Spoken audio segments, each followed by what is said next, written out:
हर हर गंगे हर हर महादेव, सूर्य देवता की जय। प्रिय श्रोतागण, रविवार का दिन सूर्य देवता को समर्पित होता है। जीवन में सुख समृद्धि धन संपत्ति और शत्रुओं से सुरक्षा के लिए रविवार का व्रत करना सर्वश्रेष्ठ माना गया है। रविवार का व्रत करने व कथा को सुनने से मनुष्य की सारी मनोकामनाएं पूरी हो जाती है। मान सम्मान धन यश और उत्तम स्वास्थ्य भी मिलता है। सूर्य देव का व्रत 12 रविवार 30 रविवार या फिर 1 वर्ष तक करना चाहिए। रविवार को सूर्य उदय से पहले बिस्तर से उठकर शौच और स्नान आदि से निवृत्त होकर स्वच्छ लाल रंग का वस्त्र पहनना चाहिए। इसके बाद घर के ही किसी पवित्र स्थान पर सूर्य की स्वर्ण या मिट्टी से बनाई गई मूर्ति या चित्र स्थापित करना चाहिए और फिर विधि विधान से गंध धूप दीप पुष्प आदि से भगवान सूर्य का पूजन करना चाहिए। पूजन करने के बाद व्रत की कथा पढ़नी और सुननी चाहिए और सबसे अंत में आरती करनी चाहिए। भगवान सूर्य का स्मरण करते हुए ओम हरांग हरेंग रुंग स सूर्याय नमः या फिर ओम गृहिणी सूर्याय नमः इस मंत्र का 12 या 5 या 3 माला जाप करनी चाहिए। जाप के बाद शुद्ध जल रक्त चंदन अक्षत लाल पुष्प और दुर्वा से सूर्य देवता को अर्घ्य देना चाहिए। दिन भर उपवास रखकर शाम को सूर्यास्त से पहले एक बार भगवान सूर्य की फिर से पूजा करके उसके बाद शुद्ध सात्विक भोजन या फलाहार करना चाहिए। भोजन में गेहूं की रोटी दलिया दूध दही घी और चीनी खाई जाती है। ध्यान रखें, रविवार के दिन नमक का सेवन नहीं किया जाता है। मान्यता है कि सूर्य देव की आराधना करने से कुंडली के सभी दोष दूर हो जाते हैं। कुंडली में सूर्य अगर मजबूत अवस्था में हो तो समाज में खूब मान सम्मान मिलता है और सुख समृद्धि में भी वृद्धि होती है। इसलिए सूर्य देव की पूजा में व्रत की कथा को पढ़ने का भी विशेष महत्व है। प्रिय श्रोताओं, अब आपको सुनाने जा रहे हैं रविवार व्रत की कथा। आप सब इस कथा को पूरी श्रद्धा और विश्वास के साथ पूरा अवश्य सुनिएगा। प्राचीन समय में एक नगर में एक वृद्धा रहती थी। वह प्रत्येक रविवार को सवेरे ही गोबर से घर लीपकर स्नान आदि कर सूर्य देव भगवान की पूजा करती। फिर भोजन तैयार कर भगवान को भोग लगाकर स्वयं भोजन करती थी।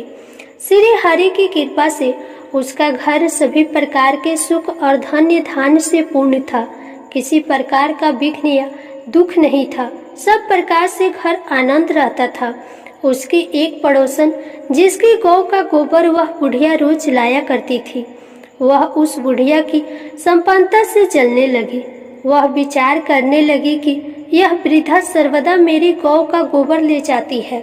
इसलिए अगले दिन से वह अपनी गौ को घर के भीतर ही बांधने लगी। वह रविवार का दिन था। बुढ़िया को गाय का गोबर न मिलने के कारण अपना घर लीप न सकी।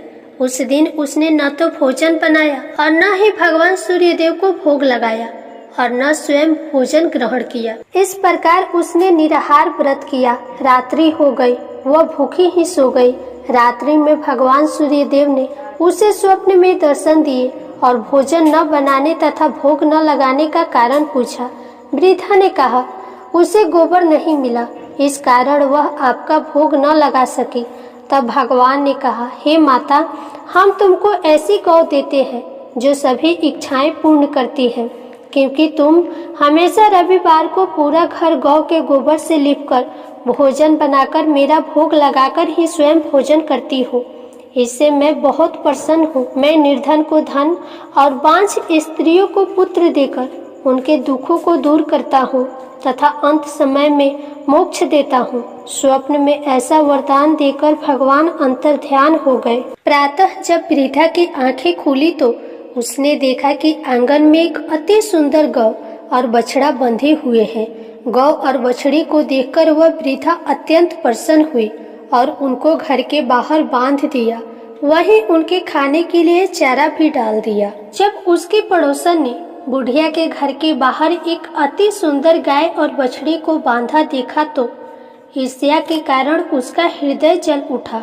जब उसने देखा कि गौ ने सोने का गोबर किया है तो वह चोरी से उस गौ का गोबर उठाकर ले गई और अपनी गौ का गोबर उसकी जगह पर रख गई। वह प्रतिदिन ऐसा करती। सीधी साधी बुढ़िया को उसकी इस चालाकी की खबर न हुई। सर्वव्यापी ईश्वर ने सोचा कि चालाक पड़ोसन के कर्म से बुढ़िया ठगी जा रही है। एक दिन भगवान ने संध्या के समय अपनी माया से बड़े जोर की आंधी चला दी। बुढ़िया ने आंधी के भय से अपनी गौ को घर के भीतर बांध लिया।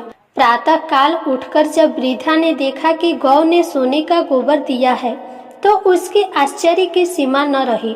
अब वह प्रतिदिन गौ को घर के भीतर बांधने लगी। पड़ोसन ने देखा कि बुढ़िया गौ को घर के भीतर बांधने लगी है और उसका सोने का गोबर उठाने का दाव नहीं चलता तो वह ईर्ष्या और डाह से जल उठी। अन्य कोई उपाय न देखकर पड़ोसन ने उस देश के राजा की सभा में जाकर कहा, महाराज, मेरे पड़ोस में एक वृद्धा के पास ऐसी गौ है जो नित्य सोने का गोबर देती है। आप वह सोना प्राप्त कर उससे प्रजा का पालन करिए।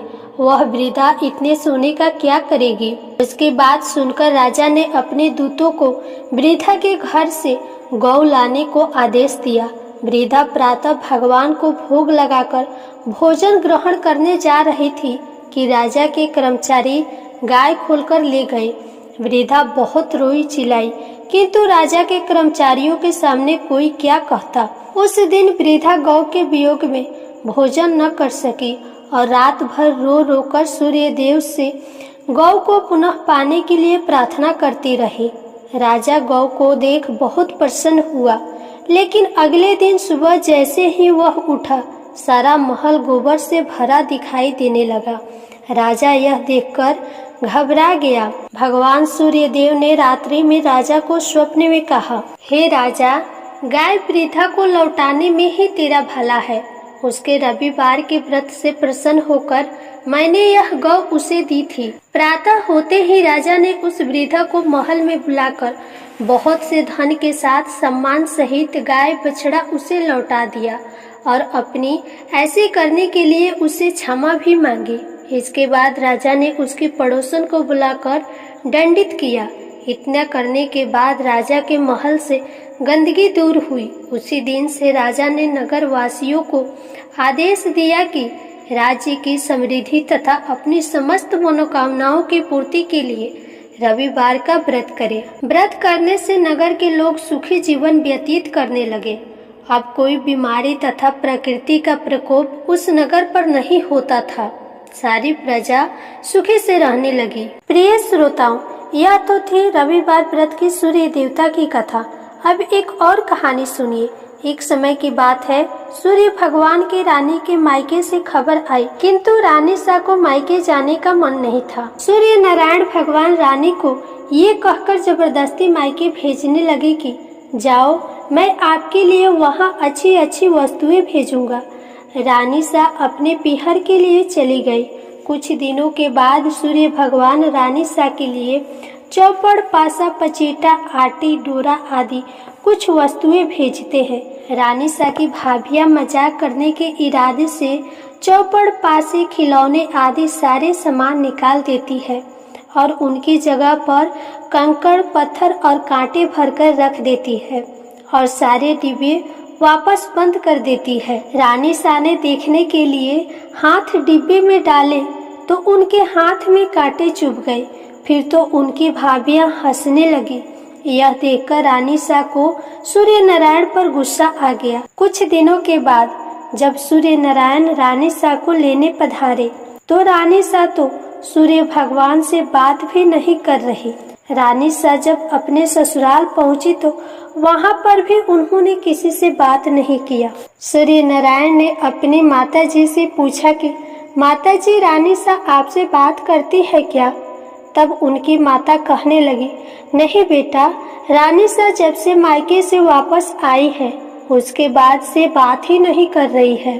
सूर्य नारायण कहने लगे कि माता जी, आज आप उनको बोलना कि धान की बोरी पड़ी हुई है, धान में से चावल निकाल दे, लेकिन ऐसा करते समय चावल टूटने नहीं चाहिए, साबुत निकलने चाहिए। अब सुनकर रानी सा तो रोने लगी। रोते रोते ही वो छत पर चली गई और उन्होंने चिड़ियों को बुलाया। रानी सा चिड़ियों से कहने लगी कि अगर मैंने तुम्हें कभी चुंगा डाला होगा तो अब तुम इन धानों को छील दो। ढेर सारी चिड़िया आई और सारे के सारे धान छीलकर वापस उड़ गए। सूर्य नारायण ने अपनी माताजी से फिर पूछा, माताजी, रानी सा कुछ बोली क्या? माताजी कहने लगी, नहीं बेटा, वो तो कुछ भी नहीं बोली। सूर्य नारायण भगवान ने फिर से कहा, अब की बार आप उनको कहना कि 108 छेद वाली मटकियां है, उनमें पानी भर दो। भला इतने छेद वाली मटकी में पानी कहाँ से रुकता? सूर्य नारायण ने सोचा कि अब तो रानी सा को बोलना ही पड़ेगा। जब ये बात रानी सा ने सुनी तो वे फिर से रोने लगी, लेकिन बोली कुछ नहीं और 108 छेद वाली मटकियां लेकर तालाब पर पहुंच गई। तालाब पर पहुंची तो वहां पर भी वो रो ही रही थी। उन्हें रोता देखकर तालाब की मेढकी आई और उनसे पूछने लगी कि आप क्यों रो रही है? रानी सा ने कहा कि सासू जी ने 108 छेद वाली मटकियों में पानी भरने को कहा है, भला उनमें पानी कैसे रुकेगा? मेढकियां बोलने लगी कि रानी सा आप चिंता मत करो, हम सारे छेद में चिपक जाएंगे, फिर आप आसानी से पानी भर लेना। फिर क्या था, उस सारी मेढकियां तो घड़े में जितने भी छेद थे उतने में चिपक गई। फिर रानी सा ने पानी से मटके भर लिए। उस दिन भी संध्या काल में सूर्य नारायण ने अपनी माताजी से पूछा, माताजी, रानी सा आज बोली क्या? उनकी माताजी कहने लगी कि नहीं बोली। सूर्य नारायण कहने लगे कि कल आप उनसे बोलना कि बाग में उनकी मासी जी आई हुई है, उनसे मिलने के लिए जाएं और उनको यह भी बोलना कि जिस तरफ चरमों बिखरे हुए हैं उधर जाएं। अगले दिन सूर्य नारायण रास्ते में एक स्त्री का रूप बनाकर लंबा घूंघट निकालकर बैठ गए और जब रानी सा उस तरफ आई तो सूर्य नारायण स्त्री का रूप धरकर ही बैठे बैठे रोने लगे। रानी सा ने कहा, क्यों रो रही हो? कोई मुसीबत आ गई है क्या? अरे, मुझसे ज्यादा मुसीबत थोड़ी आई होगी। अगर मेरे जितनी मुसीबत आती तो फिर क्या करोगी? सूर्य नारायण बोले कि आपको क्या मुसीबत है? रानी सा बोलने लगी कि क्या बताऊं, मैं पीहर नहीं जा रही थी, फिर भी इन्होंने मुझे जबरदस्ती भेज दिया और बोले कि मैं अच्छी अच्छी वस्तुएं और बहुत सारी चीजें भेजूंगा, लेकिन इन्होंने तो डिब्बे में भरकर कंकड़, पत्थर और कांटे भेज दिए। मैंने देखने के लिए जैसे ही डिब्बे में हाथ डाला तो मेरे हाथ में सारे कांटे चुभ गई और मेरी भाभियां मेरा मजाक उड़ाने लगी। थोड़े दिन बाद जब ये मुझे वापस लेने आए तो मैं ससुराल आ गई और फिर धान से मुझे चावल निकालने को बोला। ये भी कहा कि एक भी चावल नहीं टूटना चाहिए। फिर मुझसे 108 छेद वाली मटकियों में पानी भरने के लिए कहा। अब आप ही बताओ, छेद वाली मटकियों में पानी कैसे रुकता? वो तो मेढकियां मटके के अंदर चिपक गई, जो मैंने पानी से भरा हुआ मटका घर ले जाकर रख दिया। ऐसा कहते ही रानी सा तो जोर जोर से रोने लगी। बस फिर क्या था, सूर्य नारायण ने स्त्री का रूप त्यागा और रानी सा का हाथ पकड़ लिया और अपने असली स्वरूप में आ गए। सूर्य भगवान बोले, चुप हो जाओ रानी सा, मैंने तो डिब्बे में चौपड़, पासा, आटी, डोरा, मिठाई और अच्छी अच्छी चीजें भेजी थी। आपकी भाभियों ने ही मजाक करी होगी, मैंने नहीं की थी। ये बात अगर आप मुझे पहले ही बता देती तो इतनी मुसीबत नहीं झेलनी पड़ती। जब रानी सा को ये बात पता चली तो वो खुश हो गई और उनकी नाराजगी भी दूर हो गई। प्रिय श्रोताओं, आज की ये कहानी आपको कैसी लगी? वीडियो को लाइक करके कमेंट बॉक्स में ज़रूर बताइएगा। और अगर आप हमारे चैनल पर नए हैं तो प्लीज़ चैनल को सब्सक्राइब करके बेल आइकन को प्रेस कर दीजिएगा, ताकि हमारे चैनल पर अपलोड होने वाले वीडियो का नोटिफिकेशन सबसे पहले आप तक पहुंच सके। फिर मिलेंगे अगले वीडियो में। राधे राधे।